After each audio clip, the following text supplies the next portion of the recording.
جب تمہیں یقین ہے کہ خدا تمہارے ساتھ ہے تو پھر کوئی فرق نہیں پڑتا کہ کون کون تمہارے خلاف ہے۔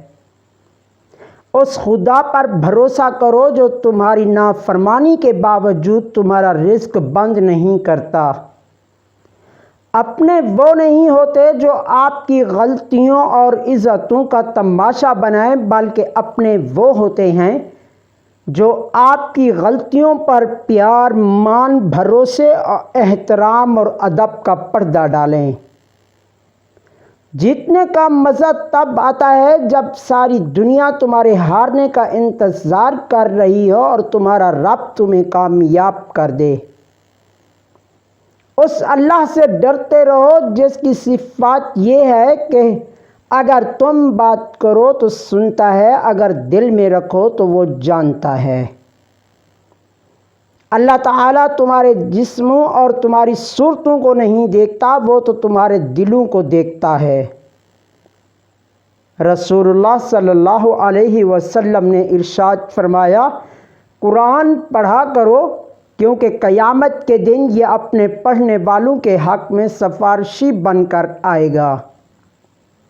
رسول اللہ صلی اللہ علیہ وسلم نے ارشاد فرمایا، اللہ کو سب چیزوں سے زیادہ توبہ کرنے والا جوان پسند ہے۔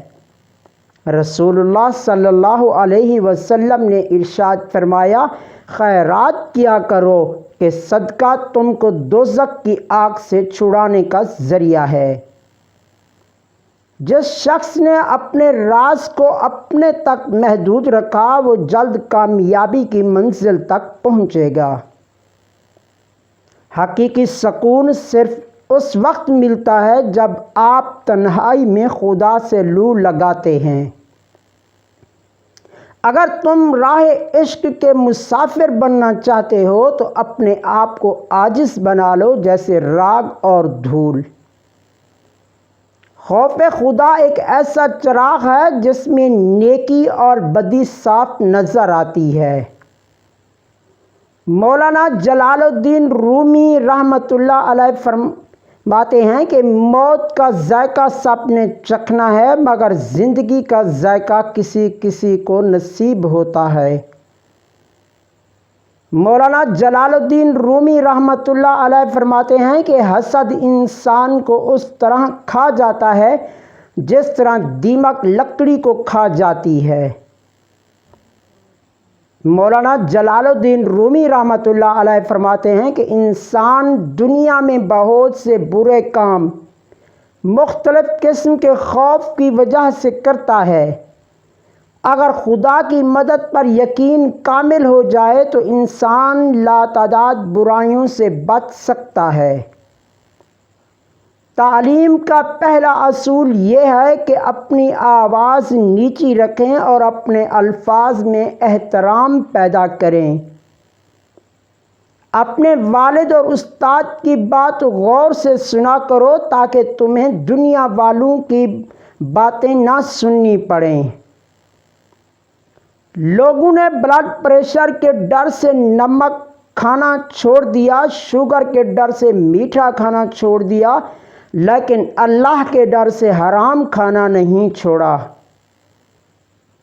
خدا جب کسی بدبخت کو دکھ دینا چاہے تو وہ بدقسمت ناشکری کا راستہ اختیار کر لیتا ہے۔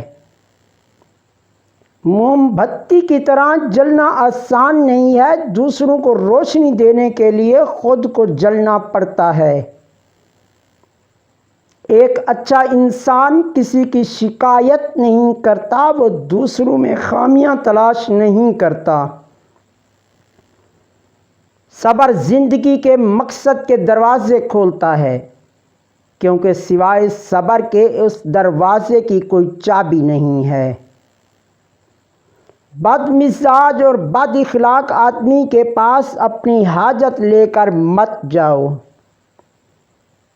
وہ لوگ جو کسی کا برا نہیں چاہتے، اللہ تعالیٰ ان کو ایسی منزلیں عطا فرماتا ہے جو ان کے گمان میں نہیں ہوتیں۔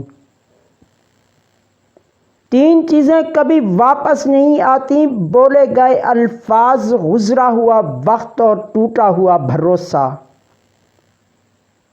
رشتے اور تعلق نبھانا ایک فن ہے جس کے لیے انسان کے پاس دولت کا ہونا نہیں بلکہ احساس کا ہونا ضروری ہے۔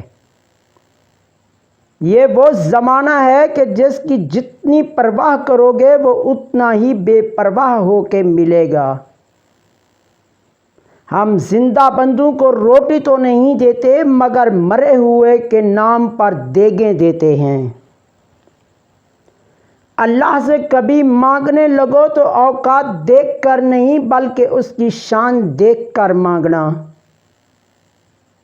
ماں سے کبھی حساب مت کرنا ورنہ تم پر رزق کے سارے دروازے بند کر دیے جائیں گے۔ نصیب ہار جاتا ہے لیکن دعائیں ہمیشہ جیت جاتی ہیں۔ بس یقین کے ساتھ اللہ سے مانگتے رہو، اللہ پاک تمہیں مایوس نہیں ہونے دے گا انشاءاللہ۔ بدلہ لینے والوں سے نہیں بلکہ سہ جانے والوں سے ڈرو، ان کا معاملہ اللہ کے حضور پہنچا دیا جاتا ہے۔ کسی انسان کے ساتھ ایسا سلوک نہ کرو جو تم اپنے ساتھ نہیں چاہتے۔ خاموش رہو، صرف خدا ہی تمہارے دل کا بوجھ ہلکا کر سکتا ہے۔ نسخے کو نوٹ فرما لیں۔ رات کو سوتے وقت یہ دو چیزیں کاجو اور ہریسہ بھیڑ کے دودھ میں شامل کر کے کسی برتن میں ڈال کر آگ پر چڑھا دیں۔ جب دودھ کو مکمل ابال آ جائے اس کو نیچے اتار کر رکھ دیں۔ جب یہ تھوڑا ٹھنڈا ہو جائے تو یہ دونوں چیزیں نکال کر کھا لیں اور اس کے بعد دودھ پی لیں۔ عدوِ تناسل میں اتنا انتشار پیدا ہو جائے گا کہ جب بیوی کے پاس جاؤ گے تو تمہاری بیوی تم سے راضی ہو جائے گی۔ اگر میری آج کی ویڈیو آپ کو پسند آئی ہو تو پلیز ویڈیو کو ضرور لائک کر دیں۔ چینل پر پہلی بار آئے ہیں تو چینل کو سبسکرائب کر دیں اور ویڈیو کو زیادہ سے زیادہ اپنے دوستوں کے ساتھ شیئر کر دیں۔ پھر ملیں گے ایک نئی ویڈیو کے ساتھ۔ میں آپ سے اجازت چاہتا ہوں۔ اللہ حافظ۔